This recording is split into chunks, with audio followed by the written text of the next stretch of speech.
நம்ம உடலிலேயே கடினமான பாகம் எதுனா நம்ம பற்கள் தான். ஈவன் நம்ம எலும்பை விடவுமே நம்ம பற்கள் ரொம்ப கடினமானது. நம்ம பல்லில் அவுட்டர் லேயர் பார்த்தீங்கன்னா அது பேர் இனாமல். உடம்புலேயே மினரல் கண்டென்ட் அதிகமாக உள்ளது அந்த இனாமல் தான். ஸோ இந்த மினரல்ஸை கரைக்கக்கூடிய ஒன்று இருக்குன்னா அது வந்து சுகர் கண்டென்ட், ரிஃபைன் சுகர் இல்லை ஒயிட் சுகர்னு சொல்லுவாங்க. அதில் சுக்ரோஸ் கண்டென்ட் ரொம்ப அதிகமாக இருக்கும். ஸோ இதனால தான் சொத்த பற்கள் வரும். எப்படி அப்படின்னா நம்ம யூஸ்வலாகவே எல்லார் வாயிலுமே பாக்டீரியாஸ் இருக்கும். ஸோ இந்த பாக்டீரியா என்ன பண்ணோம்னா நம்ம சாக்லேட் சாப்பிட்றோம், பிஸ்கட் சாப்பிட்றோம், குக்கீஸ் சாப்பிட்றோம், சாப்பிட்டு ஒழுங்காக வாய் கழுவ மாட்டோம், ப்ரஷிங் வந்து ஒன்ஸ் தான் பண்ணுவோம். ஸோ அது என்ன ஆகும், இந்த பாக்டீரியா அந்த சுக்ரோஸில் போய் ஆக்ட் ஆகும். ஸோ ஆக்ட் ஆகி அதை ஒரு ஆசிடாக கன்வெர்ட் பண்ணும். அது பேர் லாக்டிக் ஆசிட். ஸோ இந்த லாக்டிக் ஆசிட்க்கு அந்த மினரல்ஸ் எல்லாம் கரைக்கிற பவர் இருக்கும். ஸோ என்ன ஆகும், பற்களில் ப்ரௌன் டிஸ்கலரேஷன் வரும். அதாவது ப்ரௌன் கலர்லேயோ கருப்பு கலர்லேயோ இல்லை குழியாக ஃபார்ம் ஆகும். ஸோ அந்த மாதிரி ஏதாவது தெரிஞ்சதுன்னா நீங்கள் உடனே போய் டென்டிஸ்ட் கிட்ட போய் அதை ட்ரீட் பண்ணிக்கோங்க. ஸோ இப்போ நான் இதை எப்படி தடுக்கலாங்கிறத சொல்கிறேன். ஒரு குழந்தை பிறக்குது சரிங்களா, அதில் ஃபஸ்ட்டு 6 மாதத்துக்கு பற்கள் இருக்காது.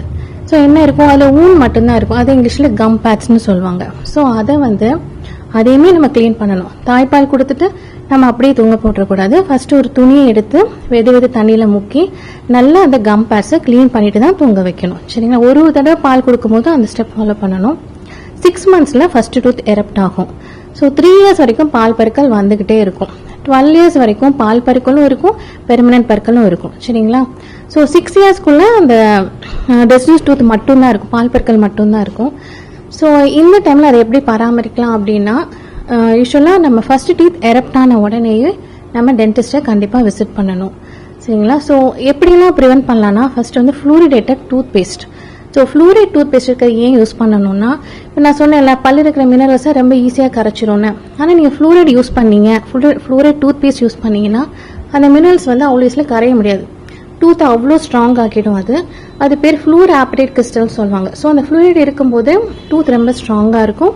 ஸோ மினரல்ஸை கரைக்க முடியாது. ஸோ என்ன ஆகும், நம்ம பல்லில் அந்த அளவுக்கு சொத்த பற்கள் வராது. எப்படியெல்லாம் யூஸ் பண்ணலாம்னா, tooth paste, fluoride varnish, dentist மூலமாக நிறைய ஃப்ளூரைட் அப்ளிகேஷனுக்கு அது நீங்கள் டென்டிஸ்ட் கிட்ட போய் அப்ளை பண்ணிக்கலாம். ஸோ நம்ம வீட்லேயே வந்து பேஸ்ட் தான், காலையில் 2 மினிட்ஸ், நைட்டு 2 மினிட்ஸு. ஸோ குழந்தைங்கன்னா நம்ம 8 வயசு வரைக்கும் நம்ம கண் பார்வையில் தான் குழந்தைங்க பல் வளர்க்கணும். ஏன்னா சில குழந்தைங்க பார்த்தீங்கன்னா பேஸ்ட் அப்படியே முழுங்கிடுவாங்க. ஸோ ஃப்ளூரைட் டாக்ஸிட்டிவ் எல்லாம் ரொம்ப அதிகமாக எடுத்தாங்கன்னா, நிறைய பேஸ்ட்டை முழுங்கிட்டாங்கன்னா, ஸோ வந்து 6 months to 3 years வரைக்கும் ஒரு சின்ன அரிசி அளவுக்கு பேஸ்ட்டை மட்டும்தான் அதில் வச்சு கொடுக்கணும். நம்ம கண்ணு முன்னாடி தான் அவங்க ப்ரஷ் பண்ணணும் சரிங்களா. 3 இயர்ஸ்க்கு அப்புறம் ஒரு நிலக்கடலை, சின்ன கடலை உருண்டை சைஸ் பேஸ்ட் தான் யூஸ் பண்ணணும். ஸோ காலையிலும் நைட்டும் கண்டிப்பாக ப்ரஷ் பண்ணிடணும் சரிங்களா.